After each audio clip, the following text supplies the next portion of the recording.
Olá, meus amigos, um dia de muita paz para todos nós. Hoje, exatamente 22 de março de 2024, estamos nós reunidos para estudarmos a obra, o céu e o inferno. E nós estamos na primeira parte, capítulo 3, aprendendo sobre o céu. E o professor Denis Arribay, o que ele está fazendo? Ele está pegando como um excelente pedagogo todos os conceitos que se tinha na época sobre o céu. Então, nós estamos ainda nos conceitos, né, que já está... Porque toda a parte da ciência, você já levanta o que tem, né, o que já foi revelado, o que já foi descoberto, né? Então, assim é a ciência, assim se constrói. Então, vê o que se tem e parte agora a partir de tudo aquilo que se tem e vai somando mais lições para que se possa ali construir uma tese. Então, estamos aqui na primeira parte, capítulo 3, o céu. Nós vamos solicitar para a nossa irmã Carla fazer a nossa prece de gratidão, e quem irá fazer a nossa leitura é o nosso querido Augusto, que vocês também já conhecem o nosso Augusto, que já está aí nessa família já faz alguns anos, né? Já décadas já, Augusto? Já temos uma década, né? Jesus amado, é com alegria que reconhecemos a tua misericórdia para conosco e te agradecemos. Te agradecemos a oportunidade de trabalho, de estudo, de convivência fraterna, de aprendizado. Ajuda-nos a caminhar contigo, aprendendo essas lições, nos transformando, caminhando mais firmes, com ânimo, sabendo que as lutas são grandes, os desafios nos tomam a toda hora, mas o caminhar contigo nos torna mais serenos, nos torna mais seguros e sabemos que contigo podemos ir mais longe. Ajuda-nos hoje, sempre e fica conosco.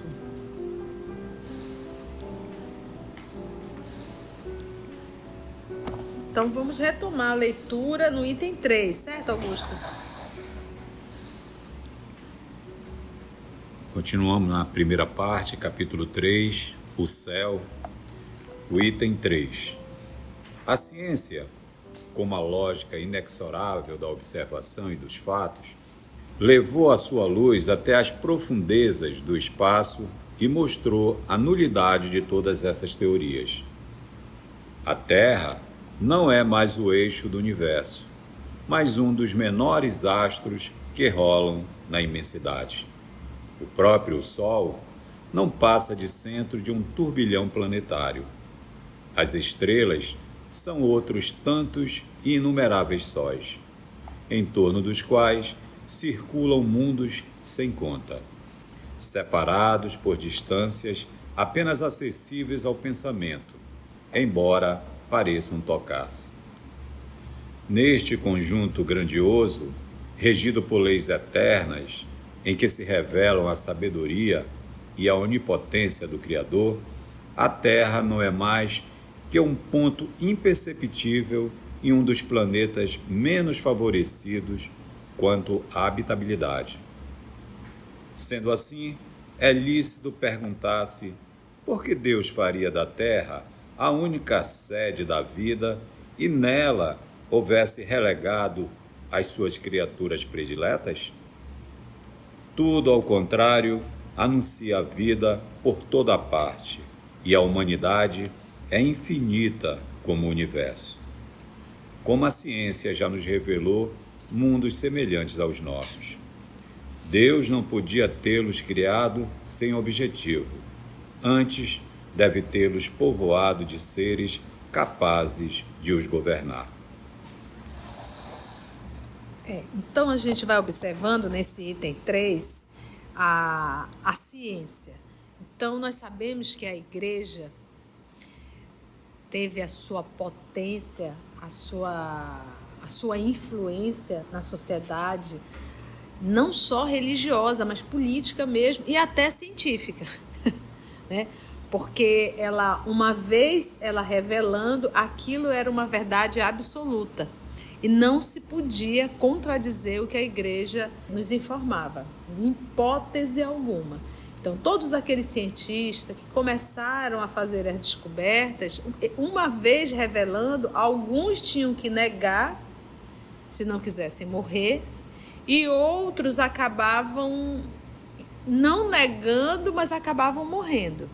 Então, muitos morreram nessa situação porque discordava com aquilo que a igreja afirmava. Então, para a igreja, a terra era o centro de tudo. Para a igreja, o sol girava em torno da terra, não é verdade? E só nós aqui habitávamos. A gente vê que a igreja ela tem ainda uma ação tão grande psicológica na gente, que no filho nosso nasce, mesmo a gente sendo espírita, a gente leva o menino para batizar. Sendo espírita. Então você vê que isso está muito arraigado. Se desencarna alguém, mesmo sendo espírita, daqui a pouco, missa do 7º dia. Por exemplo, minha mãe desencarnou, minha mãe não era espírita, eu sou espírita. E chega uma fase da vida da gente que a minha mãe virou uma filha para mim. Tanto é que ela me chamava de mãe. Mas no 7º dia, né, o 7º dia, meus irmãos todos se reuniram, alguns são católicos, vão fazer, sim, podem fazer, não tem problema nenhum. Eu reuni grupo de amigos em casa e fizemos o evangelho dentro de casa, né? Então, foi o que eu quis fazer, né? Eu queria orar, mas não me sentia bem ir para lá, né? Digo, não, vamos fazer uma oração aqui em casa. Então, mas para outra pessoa não, mesmo sendo espírita. Então você vê a influência da igreja na nossa vida psicológica social, que mesmo a gente sendo espírita, a gente, se não fizer aquilo, a gente não se sente bem. Então foram muitos séculos, nós estamos falando de séculos, então é difícil realmente a pessoa se desvencilhar disso tão cedo. Então, à medida que a ciência foi avançando, nós tivemos ali um avanço muito grande, a ciência a nível de aparelhos, realmente, para avaliar um tanto mais a astronomia. Então, uma vez vendo, uma vez tendo foto, vai negar o quê? Então, obviamente, chegou um momento que diz assim, olha, a gente vai ter que nos calarmos e deixar a ciência aí. Por isso, essa cisão da ciência e da religião. E o que Kardec fez, qual o movimento da doutrina? Está lado a lado com a ciência. Como ainda há pouco nós lemos a mensagem do Livro dos Médiuns, as dissertações, lá no finalzinho, Jean-Jacques Rousseau, em que ele fala justamente desse processo do desenvolvimento da ciência e que o espiritismo está ali lado a lado. Na verdade, o espiritismo já revelou coisas que a ciência ainda nem conseguiu descobrir. O espiritismo ainda está na frente das revelações. A ciência está chegando, está se aproximando. Então, não dá mais para segurar essa tese, que a Terra é o centro de tudo. Isso passou. Hoje não tem mais como negar isso. E é isso que Kardec está aqui nos trazendo. No item 2, por que ele fala esse item 3? É porque no item 2 ele diz que as diferentes doutrinas, a mansão dos bem-aventurados, ou seja, o céu, se baseia em 2 princípios. Que a Terra é o centro do universo e que é limitada à região dos astros. E que o céu é depois disso, né? Que a morada, o imaginário é depois disso. Aí ele vai estar desfazendo esse item 2, dizendo, olha, a ciência diz o quê? A Terra não é o centro do universo.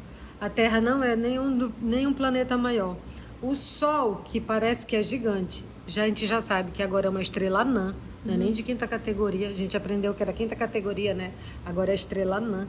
E aí ele está desfazendo essa coisa que a criação é o centro e para ir desfazendo o que é realmente o céu. Está explicando. E não tinha, e não tem. Agora, como eu dizia assim, agora, já no finalzinho do século XIX, dá para refutar dessa forma, tá?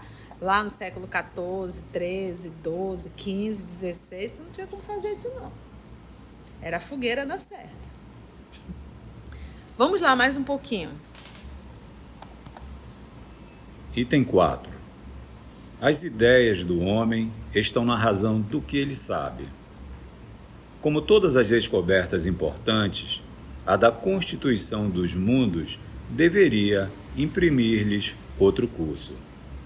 Sob a influência desses conhecimentos novos, as crenças se modificaram.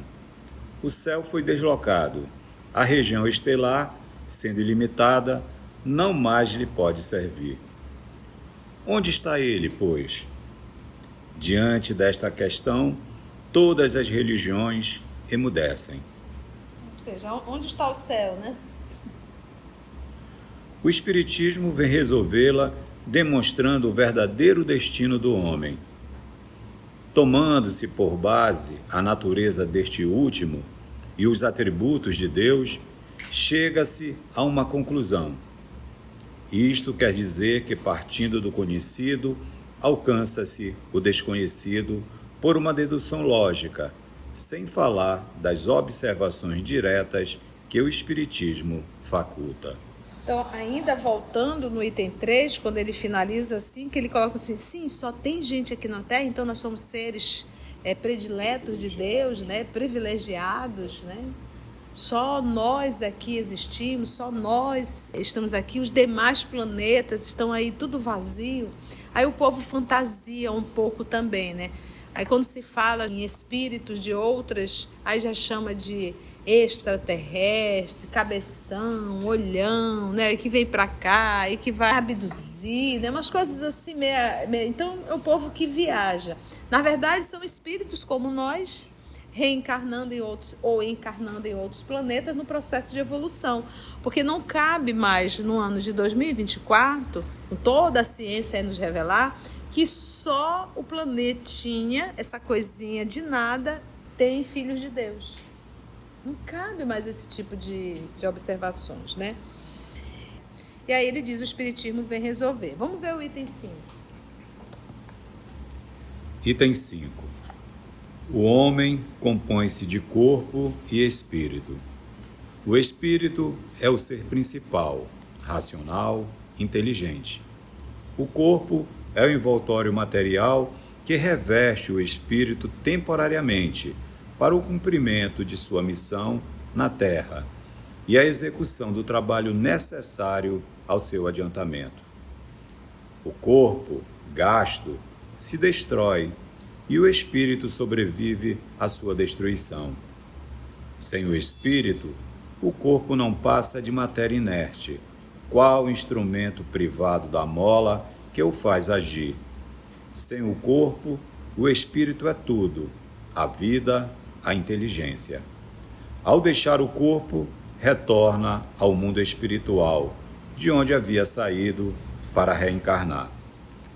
Vamos comentar isso aí. Então você vê que ele está, apesar de ser a obra O Céu e o Inferno, a gente diz assim, tia, mas isso aqui é muito lógico. Sim, mas às vezes é lógico, mas a gente ainda não entendeu.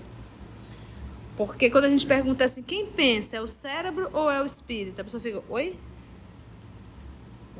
Olha só, o homem compõe-se de quê? Corpo, matéria e espírito. E esse forma o homem. Aí diz assim, mas tia, o Paulo diz que o homem só vive uma vez. O homem só vive uma vez. Eu não estou entendendo, tia. Eu sou, nessa encarnação, Conceição. Eu tenho essa forma, 1,58 m, 56 quilos, uma personalidade brasileira, amazonense, manauara, né? 52 anos. Então, essa personalidade aqui, ela só vai viver uma vez. Eu nunca mais vou reencarnar como Conceição. Então, o ser homem, a nível de personalidade, ele só vive uma vez. Não tem como a Conceição voltar. Mas o espírito, porque eu sou um espírito, eu não sou Conceição. Eu estou vivendo uma experiência com o nome Conceição no corpo feminino. Mas eu sou um espírito. Então, eu, espírito, vou retornar várias e várias vezes, até que eu chegue onde eu devo chegar. Entendeu? O homem compõe-se de corpo e de espírito. Aí ele vem, o espírito é o ser principal. Então, não é a Conceição o ser principal. Às vezes a gente diz, meu espírito, isso dói no meu ouvido. Né? Eu, espírito. O espírito da minha filha se comunicou. Falei, como é que é isso? Né? A minha filha se comunicou. Como se fosse um acessório, é algo estranho, né? Então, E é uma dificuldade até no meio espírita, né? Sim, a gente sim. vê próprias pessoas espíritas e tudo, mas fala assim, né? O meu espírito. Meu espírito, a dificuldade é como se a personalidade fosse dona do espírito, né? É uma coisa estranha isso. Né? Eu espírito, eu tenho que começar a processar isso. Eu sou um espírito, eu estou Conceição, eu estou no corpo feminino, eu estou em Manaus, eu não sou. Eu sou um espírito vivendo uma experiência curta e limitada no corpo físico. Então, o espírito, ele é o ser principal. A gente tem que entender isso. O ser principal sou eu, espírito. E quando eu penso ser principal, eu vou estar sempre dizendo, o que é melhor para eu, espírito? Você vê que já muda tudo? Não, isso aí vai atender a personalidade, mas isso é o melhor para eu, espírito? Não, isso aqui vai atender uma necessidade fisiológica. Mas isso é bom para eu, espírito? Então, quando eu coloco o espírito como ser principal, porque qual é o ser principal da nossa vida? É a personalidade. Infelizmente, é a personalidade. A gente valoriza a forma, a gente valoriza a personalidade, a gente busca cultuar a personalidade. A gente a nossa vida, no nosso cotidiano, a gente não para lembrar que nós somos um espírito. Eu sou um ser principal, eu sou um espírito. E com esse pensamento, se eu estiver passando por uma dificuldade, se eu pensar, eu sou um espírito, eu sei que isso é temporário. Mas só quando a gente fala em temporário, a pessoa está pensando em um dia. Pode ser uma encarnação inteira a dor. Mas ainda assim, ela é temporária. Porque você vai desencarnar e isso vai acabar. Quando você sofre um acidente que você fica tetraplégico, não tem mais como, não tem volta. Nessa encarnação, a situação física não tem como voltar. Mas ela não vai ter um termo? Vai chegar uma hora que vai acabar? Vai, porque essa pessoa vai desencarnar e ela vai voltar à sua vida real, que é a vida espiritual. Eu sou um espírito vivendo uma experiência terrestre. A Terra é uma escola onde eu aprendo lições e passo pelas provas nessa escola. Então ele diz, o espírito é o ser principal, ele é o ser racional. Então, eu tenho uma necessidade fisiológica, mas eu, espírito, estou nesse corpo, esse corpo tem as suas necessidades fisiológicas. O espírito está aí justamente para usar a razão. Ele é o ser racional, não é o corpo que vai raciocinar. Quem raciocina é o espírito. Então, se eu sei que refrigerante faz mal, eu tenho que usar o ser racional. Isso é para tudo, gente. Se o corpo tem necessidades sexuais, que isso faz parte do organismo, principalmente quando você está na fase ainda de procriar, a gente para e pensa assim, sim, ok, mas use a razão para isso. Sou um homem casado? Sou uma mulher casada? Estou no período de ovulação? Porque eu não posso exigir isso do cachorro que está lá fora, nem da cadela. Eles não são dotados de razão. Mas quantos humanos não se comportam dessa forma como animais? E, mais uma vez, o racional, a racionalidade é de quem? É do espírito. Às vezes até mais irracional do que o próprio animal, né? Às vezes mais irracional. Porque o animal, ele busca para procriar quando ele está no cio. Ele se alimenta quando tem fome. Você pega vamos pegar uma cobra, né? Uma cobra, né? Que ela quando pega a presa e ela fica ali quieta fazendo a sua digestão, às vezes dias e dias e dias, ela não busca. Ela só busca alimentação, todos os animais, quando tem fome. E o humano? Né? Isso é um ato irracional. Às vezes, Nós temos uma conhecida nossa que está com começou com uma esteatose hepática, hoje ela já está com uma cirrose hepática por conta de alimentação. E ela não para de comer. Com cirrose hepática por conta de comida. E não é uma pessoa que não tem esclarecimento, tem bastante esclarecimento. Então, eu estou usando a racionalidade, eu estou usando a razão? Não tem, não. Então, ou seja, cadê o espírito? Aonde que ele está? Ele é o ser principal? Não é. Então, se a gente é dotado de razão, de raciocínio, eu tenho que usar isso para tudo na minha vida, para tudo. Para tudo. Então, o espírito é o ser principal, é o ser racional e é o ser inteligente. O ser inteligente, ele escolhe o que é melhor para ele, o ser moral, não a personalidade.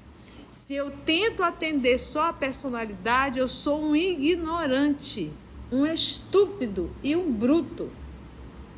Se eu abro mão da minha moral para satisfazer a personalidade, eu sou um ignorante, eu não estou usando a inteligência. Porque a inteligência é um atributo do espírito. Entende o que eu estou querendo falar? Quando eu uso a inteligência para fazer o mal, ela deixou de ser uma inteligência. Eu estou destruindo uma capacidade espetacular do espírito, que é ser inteligente. Então, esperto, né? Como diz lá os nossos irmãos carioca, não é inteligente. Porque ele está fazendo mal a si mesmo. Fazer mal a si mesmo não é um ato de inteligência. Então, o espírito é o ser principal, racional e inteligente. Ok? Ok. Então, a gente viu que o espírito, ele foi dado a ele os adjetivos, o quê? Morais. Principal, racional e inteligente. O corpo é o envoltório material. Serve para quê? Que reverte o espírito temporariamente para o cumprimento de sua missão na Terra. E qual é a missão do homem na Terra? Se transformar em um ser humano melhor. Essa é a nossa primeira missão. Nossa primeira missão é nos tornarmos pessoas melhores. Gente, tem quem diga assim, gente, só estuda, não digam para mim não, tá? A gente chega no ouvido assim, fala ainda, para mim ninguém fala mais isso não, né? Nunca nem falaram. Mas às vezes a pessoa chega pro trabalhador espírita e diz, mas menino, tu só estuda, tem que trabalhar. Se não trabalhar, não vai adianta estudar tanto. A pessoa não entende que o estudo, ele é o principal trabalho. O estudo sério, ele é um trabalho porque ele vai me modificar, ele vai me transformar num humano melhor. Isso não é um grande trabalho? E o principal? Né? Então, olha, para o cumprimento de sua missão na Terra e a execução do trabalho necessário ao seu adiantamento, o corpo gasto se destrói, porque ele não vai se decompor. E o espírito sobrevive à sua destruição, que é o ser principal, é o ser racional, é o ser inteligente. Sem o espírito, o corpo não passa de uma matéria o quê? Inerte. Porque quem dá inteligência ao corpo é o espírito. Sem o espírito é uma roupa. Por isso que ele usou o termo aí, matéria inerte. Qual o instrumento privado da mola que o faz agir? Sem o corpo, o espírito é tudo. Sem o corpo, o espírito é tudo. 2 pontos. Ele é o quê? A vida e a inteligência. Vida na condição de movimento. Ao deixar o corpo, o espírito retorna ao mundo espiritual, de onde havia saído para reencarnar. Olha quanta informação, né? Para finalizar esse item, Augusto, Existem, portanto, dois mundos. O mundo corpóreo, composto de espíritos encarnados, e o mundo espiritual, formado de espíritos desencarnados. Os seres do mundo corpóreo, devido mesmo à materialidade do seu envoltório, estão ligados à Terra ou a um globo qualquer. O mundo espiritual ostenta-se por toda parte, em redor de nós como no espaço, não lhe sendo assinalado nenhum limite. Em virtude da natureza fluídica de seu envoltório, os seres que o compõem, em vez de se arrastarem penosamente sobre o solo, transpõem as distâncias com a rapidez do pensamento. A morte do corpo é a ruptura dos laços que os retinham cativos. Então vamos só comentar isso aqui, porque é simples, mas muita gente fica boiando ainda, né? Sem compreender. Olha só, então vem aqui comigo. Quando ele fala em mundo, por exemplo, quando fala em mundo, a gente já pensa numa bolinha, né? Nosso planeta. Aí quando fala em mundo espiritual, a pessoa pensa numa outra bolinha. Não. Primeira coisa, apaga isso da cabeça, tá? Apaga isso. Vamos lá. Ele diz, existem dois mundos, falando aqui para nós os terrícolas. Ele não está dizendo que só existe dois mundos, né?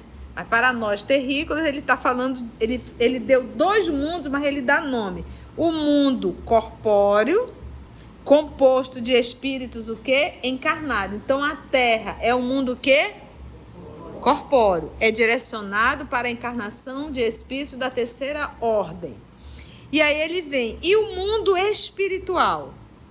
Então, quando ele dá o nome mundo espiritual, ele não está falando de um espaço geográfico, ele está falando de uma condição.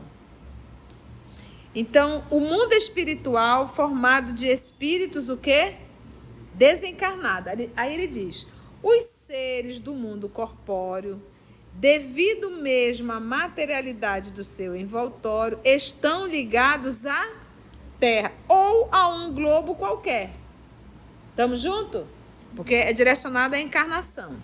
O mundo espiritual ostenta-se, se mostra por toda parte. Por toda parte. Então, aqui nessa sala, nós estamos reunidos. Paralelo a essa sala, paralelo a esse bairro, nós temos colônias espirituais, que eu vou chamar de mundos espirituais. Por quê? Porque é direcionada a espírito desencarnado. E quem que está próximo da crosta? Quais são as colônias que estão próximas à crosta? Colônias extremamente materializadas. Quanto mais distante da crosta, menos materializada. E tia, todos os espíritos que desencarnam já entram nessas colônias? Não necessariamente. Porque tem muitos espíritos que estão, tão agarrados às coisas de ordem material, que desencarnam, mas não conseguem ver além do seu nariz. Ou seja, não conseguem ver absolutamente nada do mundo espiritual, da dimensão espiritual. Só continua vendo o que nós estamos enxergando aqui. Nem espíritos superiores a eles conseguem enxergar. De tão agarrado às coisas da Terra. Para finalizar. Então ele diz, os seres do mundo corpóreo, devido mesmo à materialidade do seu envoltório, estão ligados à Terra ou a um globo qualquer. O mundo espiritual ostenta-se por toda parte, em redor de nós, como no espaço. Então a gente olha aí pelos os aparelhos, né? A gente vê a distância da Terra dos outros planetas, aí a gente acha que tem um vazio. Não tem nada vazio. A gente só não enxerga. Não lhe sendo assinalado nenhum limite. Não tem um limite demarcado. Olha, começa aqui o mundo espiritual e termina aqui, tá? Não. Em virtude da natureza fluídica de seu envoltório. Os seres que o compõem, em vez de se arrastarem penosamente sobre o solo, transpõem a distância com a rapidez do pensamento. Isso é uma regra? Não. Tem espírito já desencarnado, mas que não sabem fazer a volitação. Ainda não. Agora, tem casos de espíritos que eu tenho uma vontade tão grande de estar em determinado lugar que ele, quando se percebe, ele chegou lá, mas ele não sabe nem dizer como, porque é a força do pensamento. Porque os espíritos se comunicam e todo o movimento é através da vontade, mas ele não sabe explicar. A morte do corpo é a ruptura dos laços que o retinham, que cativa. Então, a gente observa aqui Kardec começando a mostrar. Primeiro, ele é um excelente pedagogo. Gente, para você ensinar, você tem que começar do começo. Você tem que voltar lá atrás e ir montando. Essa é a forma de educar. A pior forma de você educar é você pegar pela metade do percurso e tentar enfiar a goela abaixo das pessoas. Não vão entender. Então, você tem que estar sempre voltando do começo e reconstruindo ali e construindo uma linha de raciocínio para que a pessoa possa, através da razão e da lógica, entender o que você está falando. Foi bom? Antes de orarmos em agradecimento, vamos ouvir algumas considerações da tia que destacamos neste estudo para a reflexão dos ensinamentos. Vamos aos destaques da tia? Então, o ser homem, a nível de personalidade, ele só vive uma vez. Não tem como a Conceição voltar. Mas o espírito, porque eu sou um espírito, eu não sou Conceição. Eu estou vivendo uma experiência com o nome Conceição no corpo feminino. Mas eu sou um espírito. Então, eu, espírito, vou retornar várias e várias vezes, até que eu chegue onde eu devo chegar. Às vezes a gente diz, meu espírito, isso dói no meu ouvido. Né? Eu, espírito, eu tenho que começar a processar isso. Eu sou um espírito, eu estou Conceição, eu estou no corpo feminino, eu estou em Manaus, eu não sou, eu sou um espírito vivendo uma experiência curta e limitada no corpo físico. O ser principal sou eu, espírito. E quando eu penso ser principal, eu vou estar sempre dizendo, o que é melhor para eu, espírito? A gente valoriza a forma, a gente valoriza a personalidade, a gente busca cultuar a personalidade. A gente a nossa vida, no nosso cotidiano, a gente não para lembrar que nós somos um espírito. Eu sou um ser principal, eu sou um espírito. E com esse pensamento, se eu estiver passando por uma dificuldade, se eu pensar, eu sou um espírito, eu sei que isso é temporário. Vai chegar uma hora que vai acabar? Vai, porque essa pessoa vai desencarnar e ela vai voltar à sua vida real, que é a vida espiritual. Eu sou um espírito vivendo uma experiência terrestre. A Terra é uma escola onde eu aprendo lições e passo pelas provas. Eu tenho uma necessidade fisiológica. Mas eu, espírito, estou nesse corpo, esse corpo tem as suas necessidades fisiológicas. O espírito está aí justamente para usar a razão. Ele é o ser racional, não é o corpo que vai raciocinar. Quem raciocina é o espírito. O ser inteligente, ele escolhe o que é melhor para ele, o ser moral. Não a personalidade. Se eu tento atender só a personalidade, eu sou um ignorante, um estúpido e um bruto. Se eu abro mão da minha moral para satisfazer a personalidade, eu sou um ignorante, eu não estou usando a inteligência. Porque a inteligência é um atributo do espírito. Quando eu uso a inteligência para fazer o mal, ela deixou de ser uma inteligência. Eu estou destruindo uma capacidade espetacular do espírito, que é ser inteligente. Qual é a missão do homem na Terra? Se transformar em um ser humano melhor. Essa é a nossa primeira missão. Nossa primeira missão é nos tornarmos pessoas melhores. O estudo, ele é o principal trabalho. O estudo sério, ele é um trabalho porque ele vai me modificar, ele vai me transformar num humano melhor. Se você chegou até aqui o final, deixa seu comentário. É muito importante a gente poder ler o teu comentário. Não esqueça de curtir para que possa divulgar a página. Dá o seu like, né? E, se possível, faça a sua inscrição no nosso canal e toca o sininho. Porque quando você toca o sininho, o YouTube avisa para você quando o EOS publicar um novo estudo. Então, receba um grande abraço da família EOS Manaus. Assim, concluindo o nosso estudo de hoje e agradecendo o nosso Mestre Jesus por mais este momento de aprendizado, vamos orar? Então, assim, agradecemos a Deus, nosso Pai, aos amigos espirituais, por mais esse momento de estudo e reflexão. E se o nosso Pai nos permitir, até o nosso próximo encontro. Graça te damos, Senhor.